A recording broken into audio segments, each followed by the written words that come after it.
David Goggins runs 100 miles on broken legs. Kobe Bryant arrives at the gym at 4 a.m. before anyone else shows up. Elon Musk sleeps on factory floors. We call this inhuman discipline like it's superhuman. It's not. It's actually deeply psychological and kind of terrifying when you understand what's really happening in their brains. The pain rewiring. Here's what nobody tells you. Disciplined people don't feel less pain. They've rewired how their brain processes it. When you hit snooze, your brain releases dopamine, the reward chemical.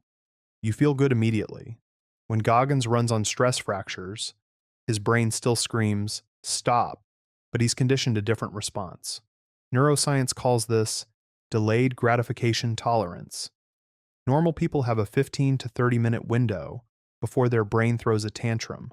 Disciplined people, they've stretched that window to hours, days, even years. They've literally changed their neural pathways through repetition. The terrifying part? They're not tougher. They're just comfortable being uncomfortable longer than you can imagine. The identity shift. Most people think discipline is about willpower. Wrong. It's about identity theft. Stealing your old self and replacing it with someone else. When you say, "I want to wake up at 5 a.m., you fail because you don't wake up at 5 a.m.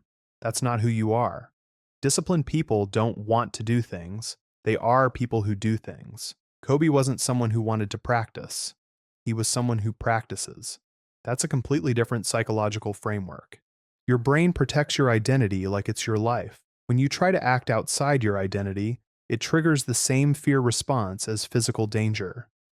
Disciplined people have brutally murdered their old identity and rebuilt from scratch. That's why it looks inhuman, because the old human is dead. The suffering addiction. Here's the dark secret. At extreme levels, discipline becomes an addiction, not to success, to suffering itself. Goggins talks about the 40% rule. When your mind says you're done, you're only 40% depleted. Sounds motivational. But neurologically, what's happening is he's addicted to the chemical cocktail his brain releases during extreme stress. Norepinephrine, cortisol, endorphins. It's the same mechanism behind self-harm, just redirected toward productivity. Ultra-disciplined people often have trauma histories. The discipline isn't compensation, it's medication. They're self-administering controlled pain to manage uncontrolled pain. This works until it doesn't. That's why you see burnout, health collapse, and psychological breaks at the extreme end. Why it creates unstoppable people.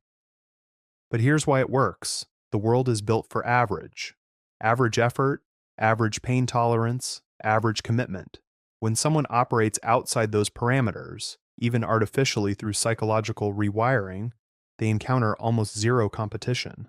If you can outwork someone 2-to-1, you don't need to be twice as talented. You just need to show up when they won't. Discipline isn't about being better. It's about outlasting. It's a war of attrition, and disciplined people are willing to lose more battles than you're willing to fight. The math is simple. Most people quit at discomfort level 3 out of 10. Disciplined people quit at 8. That 5-point difference is the gap between ordinary and unstoppable. The price. But let's be honest about the cost. Extreme discipline creates incredible achievers and broken humans. Relationships suffer, health suffers, mental health suffers. The question isn't whether you should develop discipline. It's how much you're willing to sacrifice for it.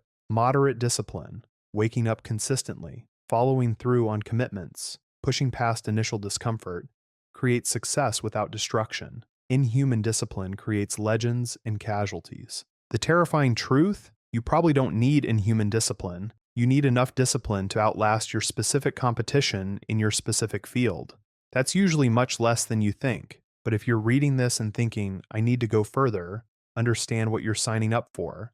You're not building discipline. You're rebuilding your brain's relationship with pain, rewriting your identity, and potentially developing a functional addiction to suffering. That's not motivation. That's psychology. And once you see it, you can't unsee it.